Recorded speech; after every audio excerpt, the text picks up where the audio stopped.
Violette serait les rênes si fort que ses jointures avaient un blanchi. La jument sous elle respirait lourdement. Ils galopaient sans relâche depuis 2 heures. Et l'animal était à bout de force. La jeune femme jeta un regard par-dessus son épaule, scrutant la route qui s'étirait derrière eux comme un ruban gris au milieu de l'herbe brûlée. Personne. Pour l'instant. Elle rajusta sur son front le chapeau élimé de son père et passa une main sur son visage pour essuyer la sueur. La chemise d'homme lui irritait le cou, son pantalon flottait sur ses hanches, mais cela n'avait aucune importance. L'essentiel était que personne ne découvre sa véritable identité. Personne ne devait deviner que sous ses vêtements se cachait la fillette de Charles Morrow, qui aurait dû 3 jours plus tôt épouser Silas Griffin. À la simple pensée de cet homme, Violette frissonna. Silas avait le double de son âge, des yeux froids et des mains qui serraient trop fort. Lorsque son père avait annoncé les fiançailles, elle avait tenté de protester, l'avait supplié, avait pleuré. Mais Charles Morrow était un homme de parole. Une promesse faite à Griffin était une promesse tenue. Peu importait que sa fille regarde son fiancé avec horreur. Peu importait qu'elle entende. La nuit, à travers les murs, Silas discutait de sa dot avec son père, comme s'il s'agissait de l'achat de bétail. La veille du mariage, Violet s'était enfuie. Elle avait volé un cheval à l'écurie, enfilé de vieux vêtements de son jeune frère, et s'était enfuie au galop, sans un regard en arrière. Elle ne savait pas où elle allait. Elle ne savait qu'une chose. Il n'y avait pas de retour possible. Maintenant, après 3 jours d'errance, ses provisions étaient épuisées, et son argent fondait à chaque nuit passée dans une auberge de bord de route. Violette comprit qu'il lui fallait un travail. Un vrai travail. Un travail pour lequel on ne lui demanderait ni papier, ni questions indiscrètes. Dusty Plains apparut à l'horizon en fin d'après-midi. La ville était petite. Une dizaine de bâtiments en bois de chaque côté de la rue principale. Un saloon à la peinture écaillée, une boutique, une forge. Violet la traversa lentement, étudiant les visages des rares suards passants. Des hommes aux chapeaux usés, des femmes aux robes délavées, quelques enfants qui poussaient un cerceau avec un bâton. Une petite ville typique aux confins de la civilisation, où tout le monde se connaissait, mais où personne ne posait de questions superflues. Elle mit pied à terre près de l'abreuvoir et laissa sa jument boire. Elle-même s'aspergea le visage avec l'eau à l'eau de la mangeoire, une eau glaciale au goût de fer. En relevant la tête, elle remarqua un vieil homme assis sur le porche de la boutique. Il mâchait du tabac et l'observait attentivement. « Tu cherches du travail, mon garçon ?» demanda-t-il en crachant sur le côté. Violet se figea un instant. Mon garçon. Son déguisement fonctionnait. Elle baissa la voix, s'efforçant de parler d'un ton plus rude et cassant. « Oui, vous savez où je pourrais en trouver ?» Le vieil homme plissa les yeux, la jaugeant de la tête aux pieds. « Au ranch de Thornton, on a toujours besoin de main-d'œuvre. Ça s'appelle Unikot 225. C'est à 5 miles au nord d'ici, tu suis la route. Puis tu tournes à l'ouest au poteau orné d'un fer à cheval. Le travail est dur. Le patron n'est pas un tendre. Mais il paie honnêtement. Si tu tiens le coup. Merci. » Violette hocha la tête, se tourna vers son cheval et entendit alors le vieil homme ajouter. « Mais fais attention, gamin. Wade Thornton n'aime ni les paresseux, ni les menteurs. S'il t'embauche, tu trimeras à t'en briser les os. S'il découvre que tu n'es pas celui que tu prétends être, » il marqua une pause, cracha de nouveau.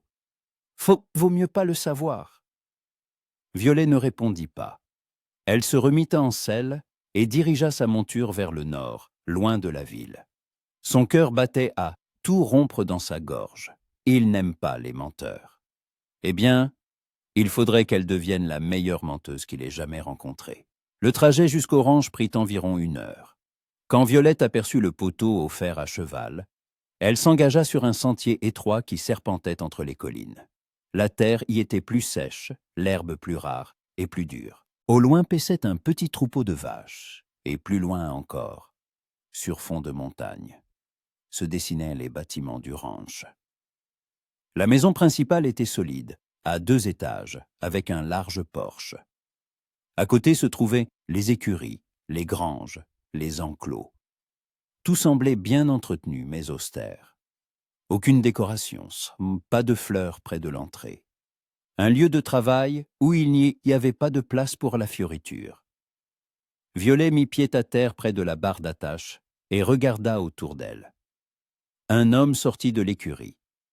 Grand, large d'épaules, vêtu d'un jean usé et d'une chemise à carreaux aux manches retroussées. Des cheveux sombres s'échappaient de son chapeau. Son visage buriné était sévère, presque dur. Ses yeux étaient gris, froids comme l'acier. Il s'arrêta à quelques pas d'elle et croisa les bras sur sa poitrine. « Qu'est-ce que tu veux ?» Sa voix était basse, légèrement rauque. Violet déglutit, se forçant à le regarder dans les yeux plutôt que de baisser le regard. « Je cherche du travail. On m'a dit que vous embauchiez. » Wade Thornton la dévisagea, lentement, d'un air expert. Son regard s'attarda sur ses épaules menues, sur ses mains, sur son visage. Violette sentit chaque muscle de son corps se tendre. Il allait dire qu'elle était trop frêle, ou lui demander son âge, ou simplement la chasser. « Comment tu t'appelles ?»« Val. »« Val comment ?»« Juste Val. » Wade plissa les yeux. Il resta silencieux quelques secondes, comme s'il pesait le pour et le contre de s'encombrer de ce gamin maigrichon, qui cachait manifestement quelque chose.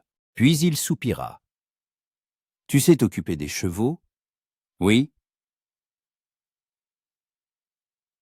Tu sais réparer les clôtures, porter des bottes de foin, travailler de l'aube au crépuscule jusqu'à en avoir mal au dos ?» Violet hocha la tête, s'efforçant de paraître sûr d'elle. Wade la toisa une dernière fois, puis fit un geste de la main en direction d'une des granges. « Tu dormiras là-bas, dans le coin du fond. Tu te trouveras une paillasse. Debout à 5 heures. Si tu es en retard, pas de petit déjeuner. Je paye 10 $ par mois. 3 repas par jour, mais tu mangeras ce qu'on te donnera, sans faire de manière. Si tu ne fais pas l'affaire, je te vire sans salaire. C'est clair, c'est clair. Alors occupe-toi de ton cheval et va poser tes affaires dans la grange. Tu commences demain à l'aube. » Il tourna les talons et retourna vers l'écurie sans même se retourner. Violette expira, réalisant seulement maintenant qu'elle avait retenu sa respiration. Ça avait marché. Elle était là.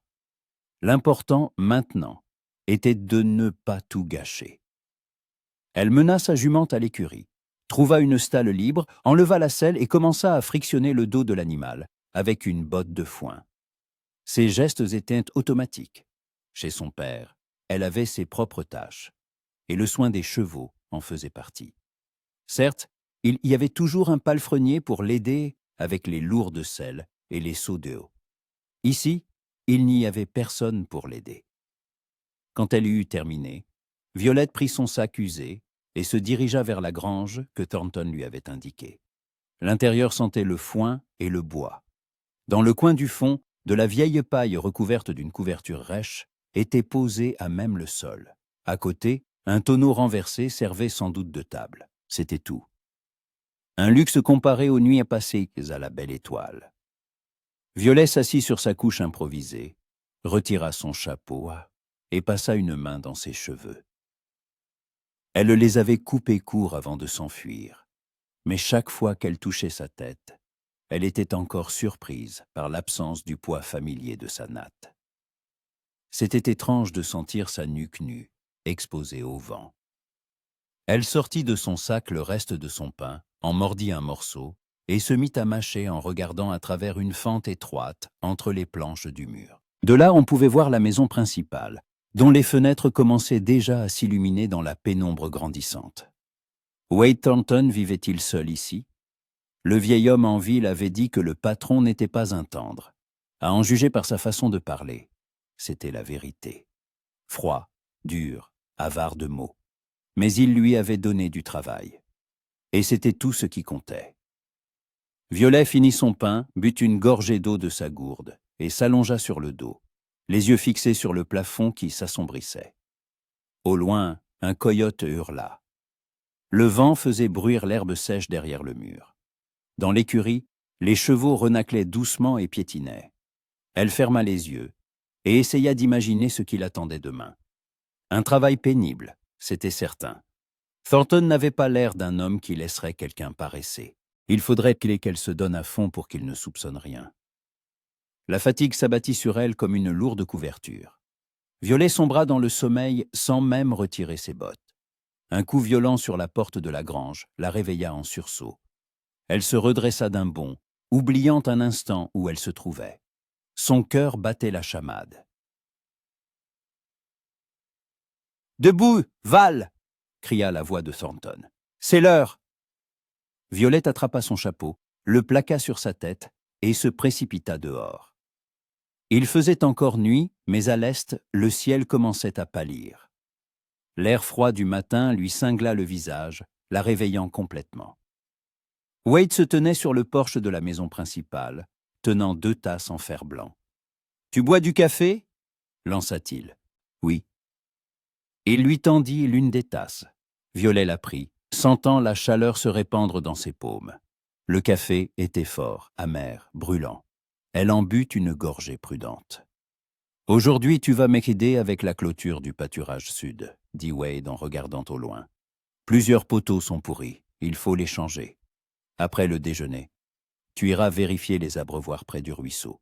Le soir, nourrissage et nettoyage des stalles. » Des questions? Non. Alors finis ton café et allons-y. Ils travaillèrent un temps silence. Wade arracha le premier poteau pourri, le jeta sur le côté et se mit à creuser un trou pour le nouveau.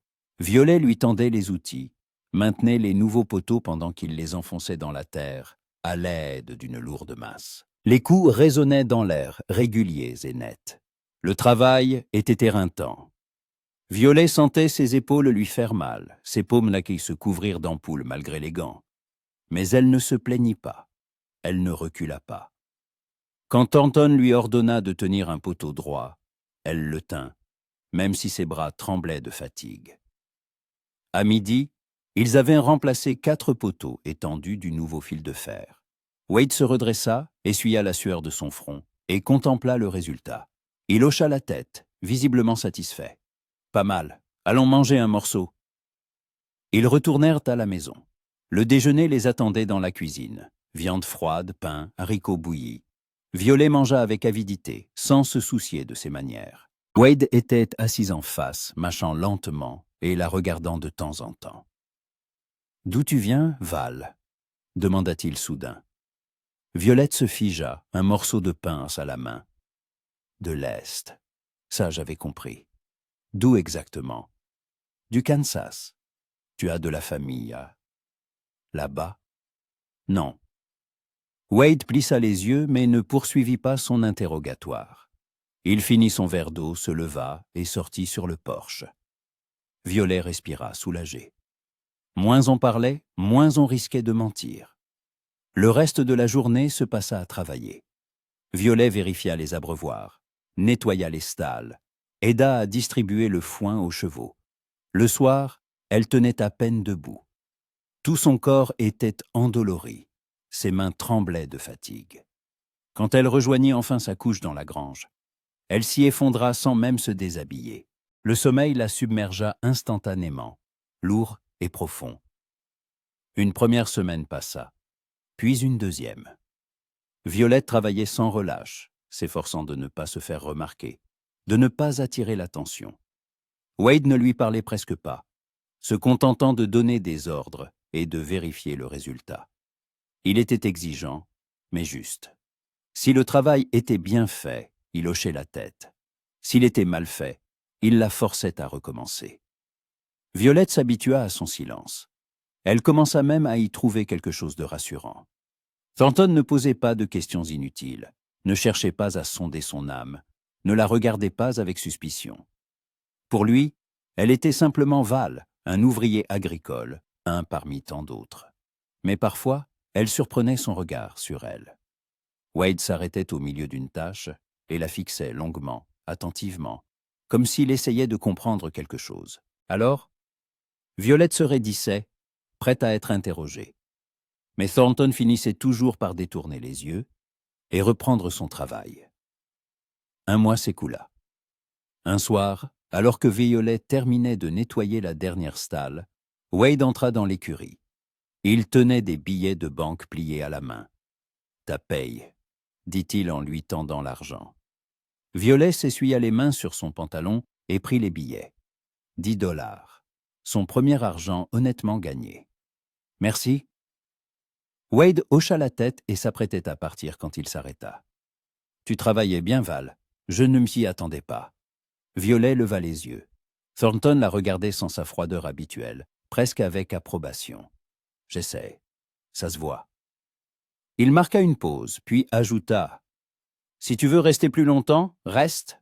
Il y a de la place. » Le cœur de Violet manqua un battement. Rester, ici dans ce ranch, sous le nom de Val, en sécurité. « J'y réfléchirai, » répondit-elle doucement. Wade hocha de nouveau la tête et sortit de l'écurie. Violet resta là, serrant les billets dans sa main. Pour la première fois depuis longtemps, elle ressentit quelque chose qui ressemblait à de la tranquillité. Peut-être pourrait-elle commencer une nouvelle vie ici. Peut-être que le passé ne la rattraperait pas. Peut-être... Mais au fond d'elle, elle savait que tôt ou tard, la vérité finirait par éclater. Et alors, tout s'effondrerait. 2 autres semaines passèrent. Violet s'y habitua au rythme de la vie du ranch. Levé avant l'aube, travail jusqu'à l'épuisement, court sommeil dans la grange. Ses mains s'étaient endurcies, ses ampoules s'étaient transformées en une peau épaisse. Ses muscles, qui la faisaient souffrir au point de vouloir pleurer les premiers jours, étaient maintenant plus forts, plus endurants. Elle avait appris à réparer les clôtures sans aide, à porter des bottes de foin sans trébucher, à sceller les chevaux si rapidement que même Wade avait cessé de vérifier son travail. Thornton restait aussi silencieux et sévère. Il la complimentait rarement, mais ne la réprimandait jamais sans raison. Violette remarqua qu'il la traitait comme tous les autres ouvriers qu'il embauchait pour la saison, avec la justice froide d'un homme pour qui le travail prime sur tout le reste. Au ranch, en plus d'elle, travaillaient 3 autres hommes. Le vieux Thomas, qui surveillait le bétail dans les pâturages éloignés et ne passait qu'une fois tous les quelques jours. 2 frères, Roy et Jack Harrison, des gaillards un peu rustres d'une vingtaine d'années, qui s'occupaient de la réparation des bâtiments et aidaient à rassembler le bétail. Bien. Ne s'intéressaient guère au nouvel employé, se contentant d'échanger quelques mots avec Violet pendant le déjeuner. Cela lui convenait parfaitement. Moins on la remarquait, plus elle était en sécurité. Un matin, alors que Violet nettoyait les stalles de l'écurie, Wade apparut à l'entrée. Il tenait un harnais enroulé et jeta un regard approbateur sur le travail de la jeune femme. « Quand tu auras fini ici, tu viendras avec moi au pâturage nord, » dit-il. « Il faut vérifier le bétail et voir si la tempête d'hier n'a pas endommagé la clôture. » Violet hocha la tête, continuant à manier la fourche. La nuit, le vent avait en effet soufflé fort. Elle l'avait entendu hurler dans les fentes de la grange, faisant grincer et trembler les planches. Combien de temps ça prendra? Jusqu'au soir. Peut-être plus. Prends une couverture et de l'ossia. Une demi-heure plus tard, ils partirent. Wade était tête en selle avec l'aisance de ceux qui y ont passé la plus grande partie de leur vie. Violet s'efforçait de se tenir aussi naturellement, bien que son corps protesta encore contre les longues chevauchées après un mois de travail. Il chevauchait en silence. Le vent agitait l'herbe sèche et poussait des virevoltants sur la route. Le ciel était clair, d'un bleu pâle, sans un nuage. Le soleil montait et la chaleur se faisait de plus en plus sentir. Violet jetait des regards furtifs à Thornton. Il regardait droit devant lui, les yeux plissés par le soleil, une main sur le pommeau de sa selle, l'autre tenant les rênes. Il portait une chemise délavée aux manches retroussées, un jean usé et un chapeau à large bord. Un revolver était attaché à sa hanche. Violette l'avait déjà vu, mais Wade ne l'avait jamais sorti en sa présence. Quel genre d'homme était-il? Pourquoi vivait-il seul, sans famille? Pourquoi parlait-il si peu? Comme s'il avait senti son regard, Wade tourna la tête. Quelque chose ne va pas? Violet détourna vivement les yeux. Non. Je me demandais juste si on était encore loin. On y est presque. Ils atteignirent le pâturage nord vers midi. Le bétail paissait tranquillement, dispersé en petits groupes dans la vaste vallée. Wade mit pied à terre et inspecta la clôture, vérifiant les poteaux et le fil de fer. Violet le suivit, tenant son cheval par la bride. « Tout est en ordre ici, » dit Wade, en s'arrêtant à un coin de l'enclos. « Allons plus loin, vers le ruisseau. » Ils longèrent sur la clôture jusqu'à une petite rivière qui serpentait entre les rochers. L'eau était claire et froide, et Violet la voyait scintiller au soleil. Wade s'arrêta et examina la rive. « Instant-moi ici, je vais vérifier le cours supérieur. Si la pluie a causé des éboulements, il faudra consolider. » Il fit faire demi-tour à son cheval et remonta le long du ruisseau, disparaissant derrière un virage. Violet resta seule. Elle mit pied à terre, attacha son cheval à un buisson et s'assit sur un rocher au bord de l'eau. Le silence était absolu. Seul le murmure du ruisseau et, de temps en temps, le meuglement lointain d'une vache. Violet retira son chapeau et passa une main dans ses cheveux courts. Il faisait chaud, très chaud. Elle regarda l'eau, fraîche, tentante. Quand s'était-elle lavée pour la dernière fois? 1 semaine, 2. Dans la grange, il n'y avait qu'une petite bassine où elle se rinçait rapidement le visage et les mains le matin. Mais se baignait vraiment pour se débarrasser des couches de poussière et de sueur. Violet regarda autour d'elle. Thornton n'était pas en vue. Il avait dit qu'il allait vérifier le cours supérieur. Il ne reviendrait donc pas de sitôt. Elle se leva, jeta un dernier regard circulaire et commença à déboutonner sa chemise. Ses doigts tremblaient, non de froid, mais de tension. Si Wade revenait plus tôt que prévu, mais l'envie de se laver était plus forte que la peur. Violet retira sa chemise, puis le maillot de corps qu'elle utilisait pour bander sa poitrine et la dissimuler sous ses vêtements d'homme. Elle soupira de soulagement quand le tissu cessa de la comprimer. Puis elle enleva ses bottes et son pantalon. Elle entra dans l'eau lentement, pas à pas. Le froid lui brûla les pieds, puis monta jusqu'à ses genoux, ses hanches. Violet puisa de l'eau dans ses mains et s'en aspergea le visage. Puis les épaules, la poitrine. L'IEO coulait sur sa peau, emportant la poussière et la fatigue. Elle ferma les yeux, la tête renversée. C'était bon, si bon qu'elle aurait voulu rester là pour toujours. « Qu'est-ce que tu fais ?» La voix de Wade claqua comme un coup de feu. Violet se figea, le cœur lui montant à la gorge. Elle se retourna brusquement. Thornton se tenait sur la rive, à quelques pas d'elle. Son visage était impassible, mais ses yeux étaient grands ouverts, emplis de stupeur. Violet couvrit instinctivement sa poitrine de ses mains, mais il était trop tard. Il avait vu, il avait tout vu. Pendant quelques secondes, ils se regardèrent en silence. Puis Wade se détourna brusquement. « Sors de l'eau, rhabille-toi. » Sa voix était dure, mais Violet y perçut autre chose. Du trouble, de la colère. Elle ne pouvait le dire. Les mains tremblantes, elle sortit de l'eau et attrapa ses vêtements. Ses doigts maladroits s'emmêlaient dans le tissu. Elle enfila son maillot, sa chemise, boutonna son pantalon, chaussa ses bottes. Pendant tout ce temps, Wade lui tournait le dos, immobile. Quand Violette fut habillée, elle dit doucement « Je suis prête. » Wade se retourna lentement. Il la regarda longuement, d'un air scrutateur. Puis il demanda, la voix plus basse que d'habitude. « Qui es-tu » Violette déglutit. Son cœur battait si fort qu'elle avait l'impression que le monde entier pouvait l'entendre. « Ne me mens pas. » Wade fit un pas en avant. « Qui es-tu réellement » Elle se tut. Que dire? Comment t'expliquer? « Tu es une fille » continua Wade. Et cela sonnait comme une affirmation, pas une question. Pourquoi te cachais-tu? Qui fuyais-tu? Ça ne vous regarde pas? Parvint-elle à articuler. Au contraire, tu travailles dans mon ranch. Tu m'as menti pendant 1 mois. Il croisa les bras. Alors réponds, qui fuyais-tu? Violet releva le menton, se forçant à le regarder dans les yeux. Un mariage arrangé par mon père. Il voulait me marier à un homme que je déteste. Wade fronça les sourcils. Et tu as décidé de te faire passer pour un homme. Pourquoi n'es-tu pas allé chez des parents? Pourquoi n'as-tu pas demandé de l'aide? Je n'ai pas de parents, et personne à qui demander de l'aide. Personne n'aurait osé s'opposer à la volonté de mon père. Elle serra les poings. J'ai fait la seule chose que je pouvais faire. Je me suis enfui. Wade resta silencieux, réfléchissant à ses paroles.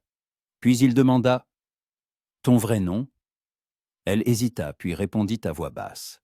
« Violette. Violette Morrow. » Il répéta son nom pour lui-même, comme pour en tester la saveur. Puis il secoua la tête. « Morrow. D'où viens-tu? » « Du Kansas, de la ville de Greenwood. » Wade plissa les yeux. « J'en ai entendu parler. Il y a de riches fermiers, là-bas. Ton père en fait partie? » Violette hocha la tête. « Charles Morrow. Il possède des terres, du bétail. Il a des relations, de l'argent. Il me cherche, c'est certain. » Elle prit une profonde inspiration. « Allez-vous me renvoyer? » Wade la regarda longuement. Puis il secoua lentement la tête. Non, Violette n'en crut pas ses oreilles. « Quoi? » J'ai dit non. Je ne te renverrai pas à ton père. Il se tourna vers son cheval, vérifia la sangle. « Mais tu travailleras comme avant. Pas de traitement de faveur. Compris? » Violet hocha la tête, incapable de prononcer un mot.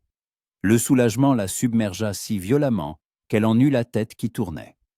Wade se remit en selle et la regarda. « Et encore une chose. Si quelqu'un demande, tu es toujours Val. » L'ouvrier. Ni les frères Harrison, ni le vieux Thomas ne doivent qu'à connaître la vérité. C'est clair. C'est clair. Alors, en route. On a encore une demi-journée de travail. Ils rentrèrent en silence. Violet ne pouvait se défaire d'une étrange sensation, comme si le monde avait basculé en une heure. Wade connaissait son secret, mais il ne l'avait pas chassé. Il n'avait pas posé de questions superflues. Il avait simplement accepté. Pourquoi? Elle le regarda furtivement. Thornton chevauchait, le regard fixé devant lui, le visage impénétrable. Mais quelque chose avait changé. Une tension flottait dans l'air entre eux, c'est là. Une tension qui n'existait pas auparavant. Quand ils revinrent au ranch, il était déjà tard. Le soleil déclinait à l'horizon, peignant le ciel de teintes orangées et roses. Les petits frères Harrison étaient assis sur le porche, jouant aux cartes. Ils les saluèrent d'un signe de tête, sans leur prêter grande attention.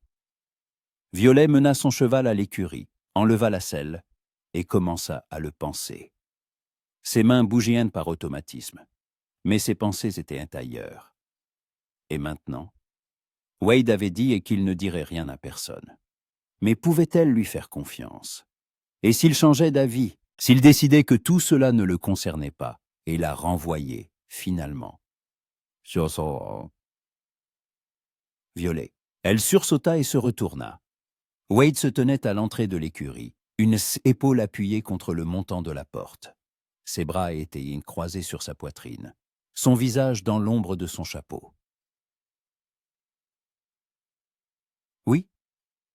Il entra et s'arrêta près d'elle. Une odeur de cuir, de tabac et quelque chose d'autre, âcre, masculin, enveloppa Violette. Elle recula involontairement d'un pas. J'ai réfléchi. Wade parlait lentement, choisissant ses mots. Tu ne peux plus dormir dans la grange avec les autres. C'est trop dangereux. Quelqu'un pourrait remarquer quelque chose. Je me débrouillerai, dit vivement Violette. Personne ne remarquera rien. Je ne veux pas prendre de risques. Il marqua une pause. Il y a une petite chambre au premier étage de la maison. Une domestique y vivait autrefois. Tu t'y installeras. Violet se figea. Dans votre maison, c'est juste une chambre. La porte ferme à clé. Personne n'entrera sans permission. Wade se tourna vers la sortie. Tu monteras tes affaires après le dîner. Pour l'instant, va te laver. Tu as mauvaise mine. » Et il partit, laissant Violet immobile au milieu de l'écurie, incapable de bouger. Elle allait vivre dans la maison de Wade Thornton, sous le même toit que lui. Violet ne savait pas si elle devait s'en réjouir ou en avoir peur. Le soir, après le dîner, quand les frères Harrison furent partis, Violette prit son sac usé et se dirigea vers la maison principale.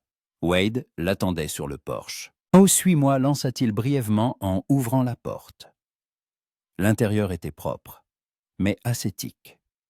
Un plancher en bois, des meubles simples, aucune décoration. Tout était strict et fonctionnel. Wade monta l'escalier jusqu'au premier étage et poussa une des portes. « C'est ici. » La chambre était petite.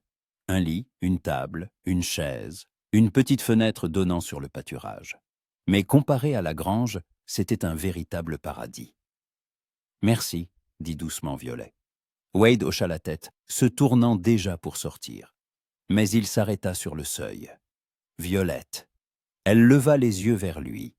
Thornton la regardait sérieusement, sans sa froideur habituelle. « Je ne sais pas ce qui s'est passé entre toi et ton père. Je ne sais pas à quel point la situation est grave. Mais tant que tu es ici, tu es en sécurité. Tu comprends ?» Le cœur de Violette se serra. Elle hocha la tête, n'osant pas faire confiance à sa voix. Wade sortit, refermant la porte derrière lui. Violette s'assit sur le lit, serrant toujours son sac. Pour la première fois depuis des semaines, elle sentit qu'elle n'était peut-être plus seule. Wade Thornton ne se considérait pas comme un homme sentimental. En 35 ans, il en avait assez vu pour apprendre à ne pas s'étonner et à ne pas poser de questions superflues. La guerre lui avait appris à garder ses émotions sous clé, la perte de sa femme, à ne laisser personne s'approcher de trop près. Et des années de solitude au ranch l'avaient endurci au point qu'il ne comptait plus que sur lui-même. Alors, quand ce gamin maigrichon en haillons s'était présenté 1 mois plus tôt pour demander du travail, Wade n'avait pas hésité.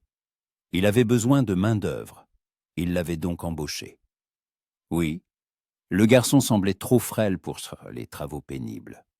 Oui, on lisait dans ses yeux une méfiance, comme s'il s'attendait constamment à recevoir un coup. Mais Thornton n'avait pas l'habitude de se mêler des affaires des autres. Si quelqu'un voulait travailler, qu'il travaille. Val s'était révélé étonnamment endurant. Wade s'attendait à ce que le gamin abandonne au bout d'1 semaine, 2 tout au plus. Mais il tenait bon. Il se levait aux premières lueurs, travaillait jusqu'à la nuit tombée, sans se plaindre de la fatigue. Ses mains étaient trop douces pour un ouvrier agricole. Ça, Thornton l'avait remarqué tout de suite. Mais les ampoules étaient vite apparues, et le travail s'était amélioré. Wade l'observait. Pas intentionnellement, c'était juste comme ça. Il remarquait comment Val évitait les autres ouvriers, comment il essayait de rester dans l'ombre, de ne pas attirer l'attention. Il remarquait comment il baissait instinctivement la voix quand les frères Harrison approchaient. Il remarquait une étrange prudence dans chacun de ses mouvements, comme si le garçon avait peur de se trahir. Quelque chose clochait. Wade le sentait, mais il ne demandait rien. Ce matin-là, quand ils étaient partis inspecter le pâturage nord, il avait remarqué que Val lui jetait plusieurs regards furtifs. Rapidement, comme s'il craignait que Thornton ne le voie. Wade faisait semblant de ne rien voir. Mais à l'intérieur, quelque chose s'était étrangement agité, un sentiment confus, déplacé, qu'il ne pouvait expliquer. Ils arrivèrent au ruisseau vers midi. Wade inspecta la clôture, s'assura que tout était en ordre et décida de vérifier le cours supérieur. Après l'averse de la veille, la rive aurait pu être érodée. Il dit à Val d'attendre et remonta le long de l'éau. L'inspection prit une 20aine de minutes. Rien de grave. Quelques branches tombées, un léger glissement de terrain qui pouvait être consolidé en quelques heures. Wade fit demi-tour et repartit. Quand il apparut au détour du virage, il ne vit d'abord qu'une rive déserte. Le cheval de Val était attaché à un buisson, mais le garçon lui-même était introuvable. Wade fronça les sourcils et mit pied à terre. Il regarda autour de lui. C'est alors qu'il entendit un léger clapotis. Il se tourna vers le ruisseau et se figea. Dans l'eau se tenait une jeune fille. Wade cligna des yeux, n'en croyant pas ses yeux. Une silhouette élancée, des cheveux courts et mouillés collés à son crâne, des épaules nues, des gouttes d'eau ruisselant sur sa peau. Elle lui tournait le dos, puisant de l'eau dans ses mains et s'aspergeant le visage. Le cœur de Thornton manqua un battement. Ce n'était pas n'importe quelle fille, c'était Val. Les pensées se bousculaient dans sa tête. Comment? Pourquoi? 1 mois. 1 mois entier, il avait travaillé à ses côtés, sans rien remarquer, sans rien deviner. Comment était-ce possible? Wade voulut se détourner, faire demi-tour, lui laisser le temps de s'habiller. Mais il ne pouvait pas bouger. Il regardait comme hypnotisé, la courbe de son cou, ses épauloises, épaulles fines, liées au lot qui coulait le long de son dos. Quelque chose de chaud et de vif lui brûla la poitrine. Un mélange de choc, de colère et d'autre chose, à quoi il ne voulait pas donner de nom. C'était mal. Il ne devait pas la regarder ainsi. Il ne devait pas ressentir cela. La jeune fille renversa la tête en arrière, les yeux fermés, et Wade vit Léo couler sur son visage, son cou, et plus bas. Il déglutit, sentant sa gorge s'assécher. Mon Dieu, c'est une enfant. Une jeune fille fragile qui s'était fait passer pour un garçon pendant 1 mois, pour qu'il ne la renvoie pas, et il la regardait comme il ne devait pas la regarder. Wade secoua brusquement la tête pour chasser cette vision. Il fit un pas en arrière, trébucha sur une pierre. La pierre roula et en heurta une autre. La jeune fille en se retourna. Leurs regards se croisèrent. Dans ses yeux, il y avait de la peur, de la panique, du désespoir. Elle couvrit instinctivement sa poitrine de ses mains, mais il était trop tard. Il avait tout vu, tout compris. Pendant quelques secondes, ils se regardèrent, et dans ce silence, Wade sentit quelque chose se briser, s'effondrer, changer irrémédiablement. Le monde, qui était simple et clair 1 minute plus tôt, devenait soudain complexe, confus. Thornton se força à se retourner. Il se détourna brusquement, presque brutalement. « Il sort de Léo, rabile-toi !» Sa voix était plus dure qu'il ne l'aurait voulu. Mais Wade ne pouvait se contrôler. Trop d'émotions l'avaient submergé d'un coup. La colère d'avoir été trompé, la gêne de ce qu'il avait vu, et ce sentiment étrange, déplacé, qui pulsait quelque part dans sa poitrine. Il l'entendit sortir de l'eau, le bruit des vêtements mouillés qu'elle enfilait. Il entendit sa respiration saccadée. Il imaginait ses mains tremblantes, sa hâte, sa peur qu'il se retourne à nouveau. Wade serra les poings, le regard perdu au loin. Il se forçait à ne pas penser à ce qu'il venait de voir, à ses bras fins, à sa peau humide, aux gouttelettes d'eau sur ses épaules. C'était mal. Il ne devait pas y penser. « Je suis prête. » Sa voix était basse, tremblante. Wade se retourna lentement. Elle se tenait devant lui, de nouveau dans ses vêtements d'homme, les cheveux mouillés collés à sa tête. Son chapeau à la main, le visage pâle, les yeux baissés. Et Wade comprit soudain qu'elle avait peur. Peur qu'il la chasse. Ou pire, qu'il la renvoie d'où elle s'était enfuie. Il prit une profonde inspiration, se forçant à se calmer.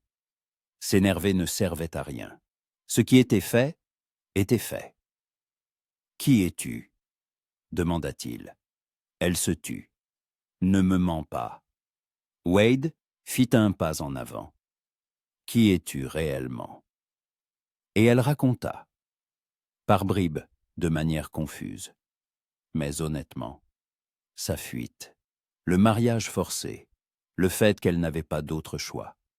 Wade écoutait en silence. À chaque mot, la colère en lui s'apaisait, laissant place à autre chose.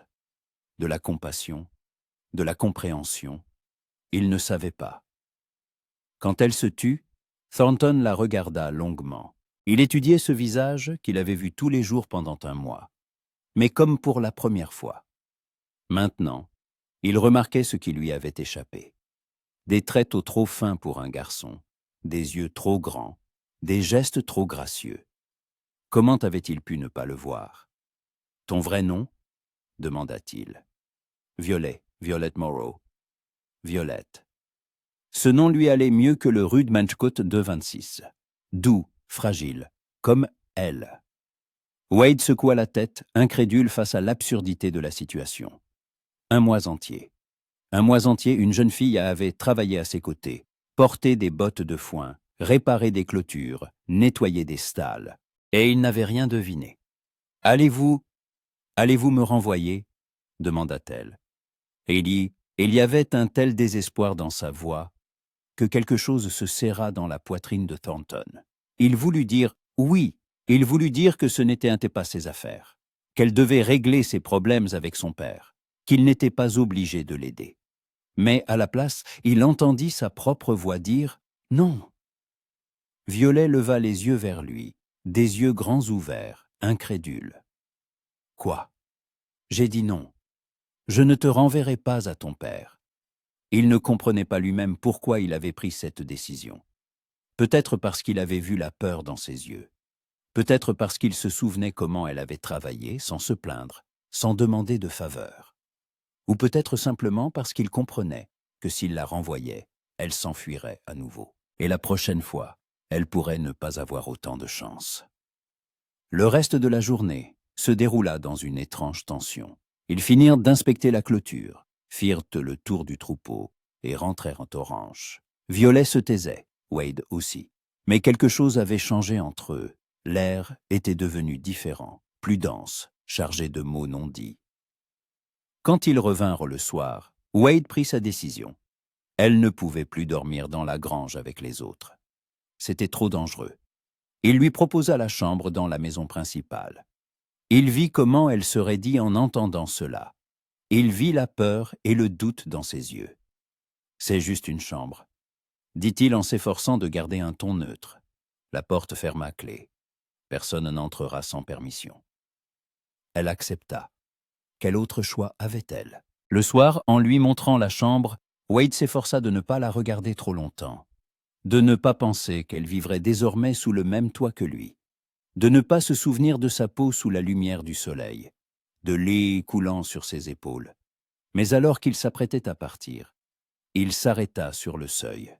Il se retourna. Violet. Elle le regarda et il y avait tant d'espoir dans ce regard que le cœur de Thornton se serra.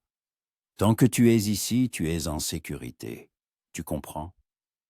Elle hocha la tête, sans prononcer un mot. Wade sortit, refermant la porte derrière lui. Il descendit, alla à la cuisine et se versa un whisky. Il le but d'un trait, sentant l'alcool lui brûler la gorge. Qu'avait-il fait? Il avait recueilli une jeune fille qui fuyait sa famille. Il avait accepté de garder son secret. Il l'avait installée dans sa maison. Wade se resservit. Il regarda par la fenêtre le ciel qui s'assombrissait. Il la voyait encore, debout dans l'eau, la tête renversée, des gouttes sur la peau. Il voyait le soleil jouer dans ses cheveux. Il voyait la peur dans ses yeux quand elle s'était retournée et avait croisé son regard. Et il comprenait qu'il avait commis une erreur. Non pas parce qu'il l'avait prise au ranch, mais parce qu'à l'instant où leurs regards s'étaient croisés près du ruisseau, quelque chose en lui avait bougé, s'était réveillé.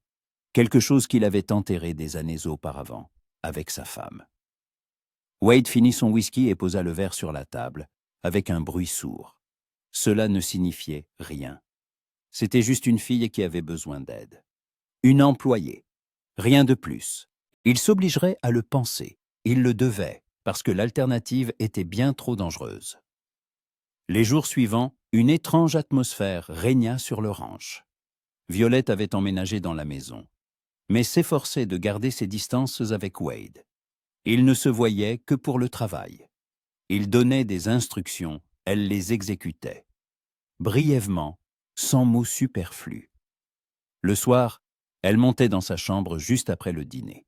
Wade entendait le plancher grincer au-dessus de sa tête quand elle arpentait sa petite chambre. Il l'entendait ouvrir et fermer la fenêtre. Il l'imaginait assise sur son lit, les genoux repliés, perdu dans ses pensées. Et chaque fois, il s'en voulait de penser à elle. Le travail l'aidait à se distraire. Wade s'y plongeait corps et âme. Il réparait les enclos, faisait le tour des pâturages, aidait les frères Harrison à réparer le toit de la grange. Le soir, il tombait de fatigue. Mais c'était mieux que de rester allongé dans le noir, à penser à celle qui dormait à l'étage. Violet aussi travaillait sans relâche. Wade remarquait comment elle évitait de croiser son regard, comment elle se tendait quand il s'approchait de trop près. Elle était visiblement mal à l'aise, et il comprenait pourquoi. Une semaine passa, puis une autre. Un soir, Wade était assis sur le porche, sirotant son café et regardant le coucher du soleil. Le ciel flamboyait d'orange et de rouge. Le soleil descendait lentement derrière l'horizon. Le vent était tombé et un silence particulier, celui du crépuscule, s'était installé. La porte grinça. Wade ne se retourna pas, mais il savait que c'était elle. Violette sortit sur le porche et s'arrêta à quelques pas. Elle resta silencieuse, comme si elle ne savait pas quoi dire. « Assieds-toi » grogna Thornton en désignant le fauteuil libre là à côté de lui. Elle s'assit, prudemment, sur le bord, comme prête à bondir, et à s'enfuir à tout moment. Ils restèrent assis en silence, à regarder le coucher du soleil. « Merci » dit soudain Violet à voix basse. Wade tourna la tête. « Pourquoi ? De ne pas m'avoir chassé, de m'avoir aidé, pour tout. » Thornton détourna le regard. Sa gratitude le mettait mal à l'aise.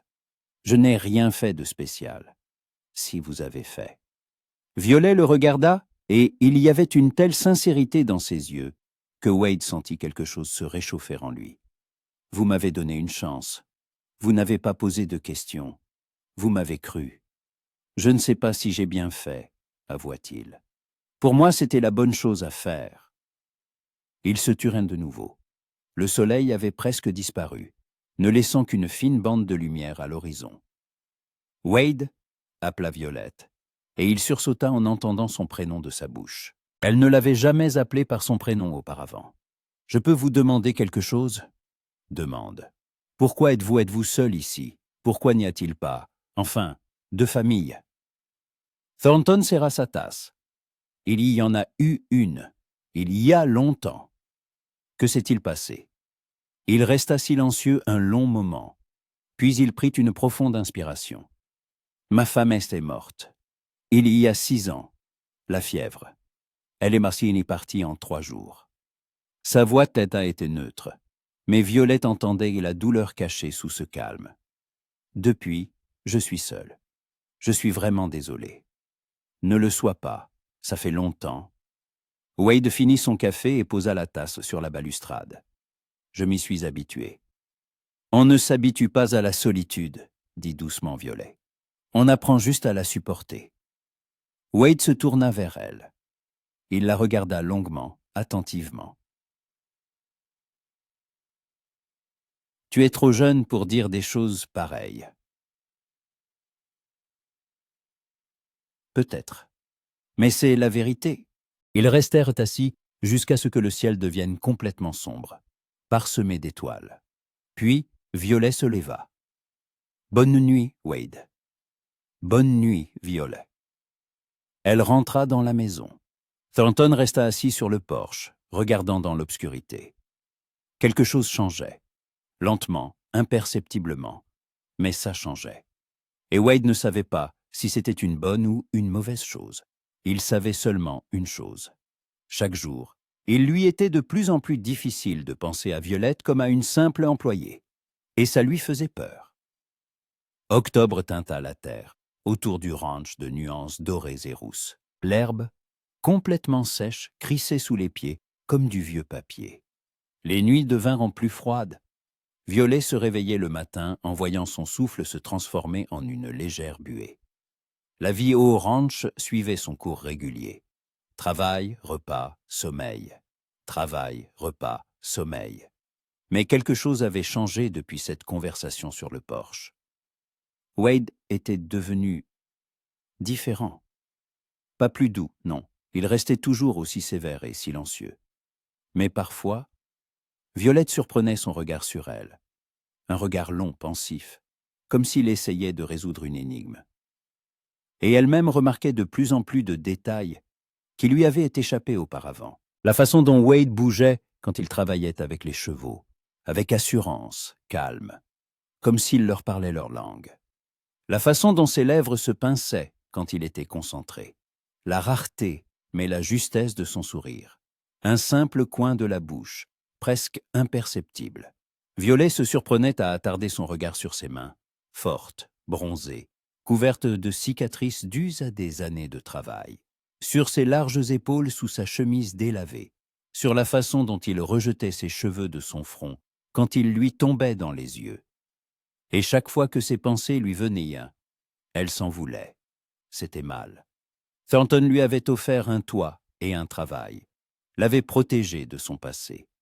Elle n'avait pas le droit de penser à lui, de cette façon. Mais les pensées n'obéissaient pas. Un matin, alors que Violet nettoyait les stalles, Wade apparut à l'entrée. Il tenait un faisceau de lanières de cuir, une partie d'un vieux harnais à réparer. « Et quand tu auras fini ici, viens à l'atelier, » dit-il. « Je te montrerai comment réparer un harnais. Ça te servira. » Violet hocha la tête, continuant son travail. Wade resta un instant, la regardant, puis tourna les talons et sortit. 1 heure plus tard, elle termina et se dirigea vers la petite annexe que Thornton utilisait comme atelier. L'intérieur sentait le cuir, l'huile et le bois. Sur l'établi se trouvèrent des outils, des morceaux de lanières, des boucles en métal. Wade était assis sur un tabouret haut, penché sur un morceau de cuir. Il découpait quelque chose avec soin, lentement, guidant un couteau aiguisé le long d'une ligne. « Approche », dit-il sans lever la tête. Violette s'approcha et s'arrêta à côté de lui. Wade prit une des lanières déchirées et la lui montra. « Tu vois ici? Le cuir est usé. Si on le laisse comme ça, il se rompra complètement. Il faut couper la partie abîmée et en coudre une nouvelle. » Il prit le couteau et fit une entaille. « Regarde comment je fais. » Violette observait. Les mains de Thornton bougeaient avec assurance, précision. Il découpa la section endommagée, appliqua un nouveau morceau de cuir et commença à percer des trous pour la couture. « Essaie, » dit-il en lui tendant l'outil. Violette prit l'emporte-pièce, le plaça sur le cuir et frappa avec le maillet. Trop faiblement, le trou était irrégulier. Plus fort, et tiens-le droit. Wade posa sa main sur la sienne pour la guider. Comme ça. Sa paume était chaude, rugueuse à cause des callosités. Violet sentit son cœur s'accélérer. Elle se figea, n'osant pas bouger. Wade sembla le sentir aussi. Sa main s'attarda un instant de plus que nécessaire. Puis il la retira brusquement et s'écarta. « Et si... Continue seul, » grogna-t-il en se tournant vers l'établi.